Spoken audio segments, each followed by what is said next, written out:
Krish, as you say, we're in Dnipro in central Ukraine. We're on our way into Donbass tomorrow, so over the coming days we'll be able to give you more a sense of what it's like there on the ground. But as we arrived into the city this afternoon, another painful reminder that this war is not just claiming the lives of people in Donbass itself. News came in that 3 missiles had come in from Russia, hit a military facility in Dnipro, and reports that at least 10 people died and 35 people were injured. It is in Donbass where the concentrated, bloodiest fighting, though, continues to take place. Russia is closing the vice on a network of villages in Donbass, but it is closing that vice very slowly, even though they're throwing absolutely everything at it. Soldiers on the Ukrainian side in the trenches think selfies in the Somme. President Zelensky described the Battle of Donbass as like hell. Russian thermobaric rockets sucked the oxygen out of the air, then set it on fire. At night, the mesmerizing menace of thermite munitions that can burn through metal. The Ukrainian foreign minister described it as one of the largest, most ruthless battles on European soil since World War II. That won't feel like hyperbole if you live in a place like Bakhmut, near the front line.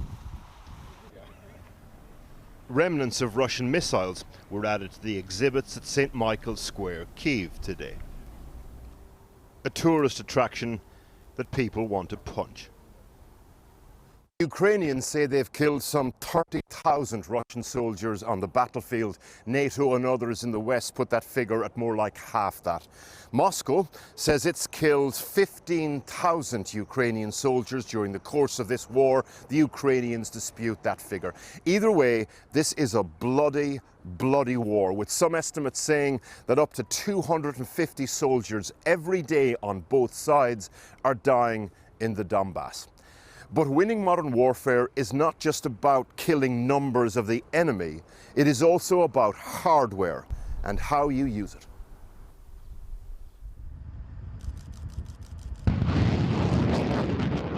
Ukraine has been begging the US for advanced multi-rocket launch systems that are mobile. America had appear reluctant lest they be used to launch an attack on Russia. Today, though, CNN reported that the Biden administration is preparing to send them to Ukraine. If that announcement comes next week, as reported, it could change the dynamics in the Donbass. Russian forces are slowly encircling a host of towns. Places like Lyman have fallen. Reports of Russian units on the outskirts of Severodonetsk. Next door is Lysychansk. A place name that might not mean much to everyone, but means everything to Yulia and her daughter Alyssa, who had to leave there. Украина моя родина, но именно этот город, это как мое сердце, моя душа. Alyssa has cerebral palsy. She was born in the bomb shelter of the hospital in Lysychansk during the war in Donbass in 2014. Like others in this refugee center in Dnipro, just got over one conflict when this one began. Там родился мой ребенок. Это самое главное. Так получилось, что мой ребенок тоже родился во время войны, первой войны 2014 года. Она родилась, можно сказать, в подвале. Да. И сейчас ребенок пошел в школу, у нас стало все налаживаться, но у нас проблемы со здоровьем, как вы видите. Ребенка только стало все немного налаживаться, и снова у нас война.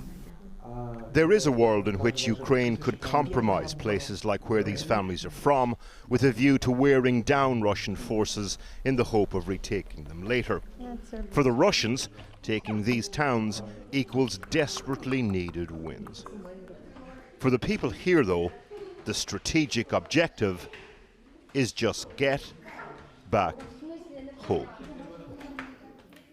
Well, the Ukrainian MP, Kira Rudik, is on a visit to the UK and is here in the studio with us, which makes a change from interviewing you down the line with your rifle in Ukraine. Now, you're here in Britain, I saw on Twitter, partly to meet Ukrainians who are here.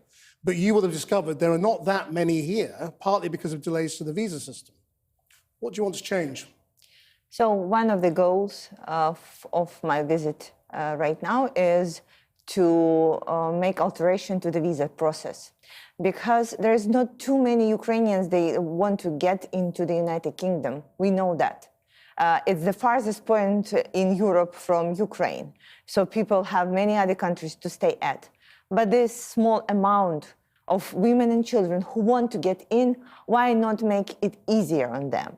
Moreover, today I spoke with many of my colleagues who are saying that there are many of their friends that are waiting for the refugees to come in, that they are opening their homes. But because of the visa delays, they cannot let these people in. So I would be asking my colleagues, my counterparts in the United Kingdom Parliament, saying, okay, guys, let's change it. Let's make it easier for the people who desperately need it. Let's make it easier for the small amount of people who really want to get into the United Kingdom. Let me ask you about the words of the German Chancellor, Olaf Scholz, who has said the war raises many questions, such as can violence be fought with violence?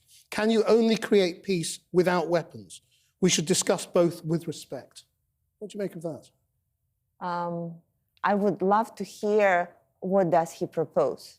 These are great words and they are very philosophical, but they do not answer the question of what to do when Russia starts the war on Ukraine. They does not. My country, my people, we have an answer. We are standing up and fighting, and we will continue fighting because we have no other chance. If he has any other offer, great offer, I would love to hear it. But do you think this is related to you not getting the weapons you want? Oh, of course. Well, of course, Germany was dragging their feet from giving us the weapons. It's been promises and promises and promises and promises. And these statements are adding to the promises. But again, there are political loss that one who is promising and then not getting it us will suffer it a lot. We have seen that. Why do you think Macron, during his elections, was so favorable to Ukraine? Because people in the whole Europe, and I know that I come from right now from Davos, from World Economic Forum. I have spoken to the economists, to the diplomats, to the thinkers from all over the world. People are on Ukraine's side, and politicians need to step up to the game. Well, I mean, that leads me to Boris Johnson then, because the way it's portrayed, Boris Johnson's very popular in Ukraine. Oh, it is. They're naming streets after him. Absolutely. Do you see him as a leader or as a man who is following the will of the British population? I think it's 50-50 right now. But is it bad or good? Because as a politician, he needs to execute what people have elected him for, to provide their will. And as a leader, he needs to make sure that this will is acted on wisely. I think in terms of Ukraine, he balances very well. He is trying right now to be a step ahead in front of the United States. And he is pretty successful in that. I come here today to ask for the missile system that United States are very much delaying to give to us. And then we are saying, okay, we will ask the United Kingdom, maybe they will give them to us. And you guys are usually a little bit ahead, showing the leadership in there. And that, I think, is a good thing, especially for my country. Just briefly, I mean, do you see this war going on a long time now? Or could it be yet brought to a closer end? That depends on if the countries will push together. And this is my message to everybody. This could be a long run, a devastating long run. But we can make it a short one and winning one if we push all together. If we stop dragging our feet from what Ukraine needs and give us what we are asking for. Kira Rudik, thank you very much for joining us. Jackie. Now, as many as 47 million people across the world face acute hunger if the war in Ukraine doesn't end, says the World Food Programme. Ukraine and Russia are major exporters of the wheat, maize and barley that hundreds of millions of people depend on in some of the poorest parts of the world. But the war means those exports have been hugely disrupted. Egypt has long relied on Ukrainian wheat to help feed its population of 106 million people. But now 300,000 tonnes of the crop is stranded in Ukraine, either stuck in ports, or on the dockside, not even loaded onto the ships. And it is grain the world needs, held in Odessa and other Black Sea ports by a Russian blockade, leading the EU to accuse President Putin of using food as a weapon. Last year, Ukraine exported more than 21 million tonnes of wheat, more than 10% of total world exports. Egypt was the largest importer, but other low and middle-income countries like Bangladesh and Turkey are also big customers. With other Ukrainian crops also under threat, world food prices have risen by nearly a third over the last year. Ukraine's next wheat harvest is due to start in July, but as the war rages, it's uncertain whether any of those crops will ever make it to the world's tables. Well, earlier I spoke to Michael Dunford, who's the World Food Programme's Regional Director for Eastern Africa. I asked him about the ships with cargoes of wheat which are trapped on the dockside, going nowhere, and what that means for countries already struggling to feed people. So the most immediate effect is it's forcing prices up. And this is really squeezing. I know it's happening here in the UK, but it's happening at a level in Eastern Africa, which is really putting enormous pressure on the households. It's estimated that 6 to 10% of a household income in the UK is spent on food. In Eastern Africa, it's 40, 50, sometimes 60%. So any increases in price really hurts those families. And it's interesting you touch on the point that it is happening everywhere. Do you think the problem is, or the difficulty is, for perhaps good reason, people focus on what's happening on their doorstep? It's inevitable that people will look and try and understand how it's impacting them first. But it's essential that as a global community, we understand that there are other parts of the world who are suffering, and the Horn of Africa is one particularly at the moment. I mean, do you think the world is paying enough attention? I feel it's essential that the world pays more attention. So it's not paying enough attention, in truth? It's inevitable that the likes of Ukraine are sucking up a lot of the attention and the funding, but we need to ensure that other areas, such as the Horn, are able to attract the funding so the World Food Programme and other humanitarian actors are able to respond. But in practical terms, with the situation as it is, as we say, we talk about, wheat stuck on the docks in ships that is just not moving and not likely to move anytime soon. What can the world do? Well, first and foremost, we need funding. In response to the current crisis of the drought, the World Food Programme needs to respond and meet the needs of 7.8 million people, but the cost of that is now almost $1 billion. In addition, we need the world to come together at this point, not to go into isolation, not to think only of themselves, but to look at this as a global crisis. But given that the war rages on in Ukraine, with little sign at the moment of it ending, I mean, are there alternative sources of crops, alternative sources of food that could be accessed?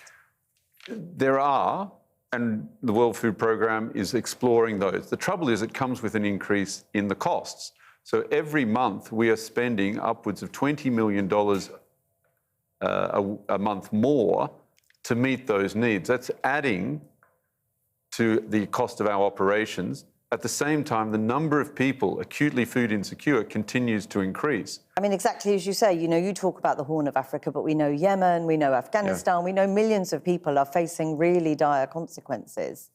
Unless we receive funding, unless we are able to mobilise our operations, unless we're able to upscale, very difficult decisions are being made. In Somalia at the moment, it's estimated 40% of the population is affected. We already have people in catastrophic situations. 1.4 million children are malnourished. If this continues, and if we are unable to meet their requirements, many of those children are going to die. How optimistic are you that something will be done that can bring about action quickly enough to save the lives of children across the world? I have to be optimistic, because otherwise the alternative is too bad to think of.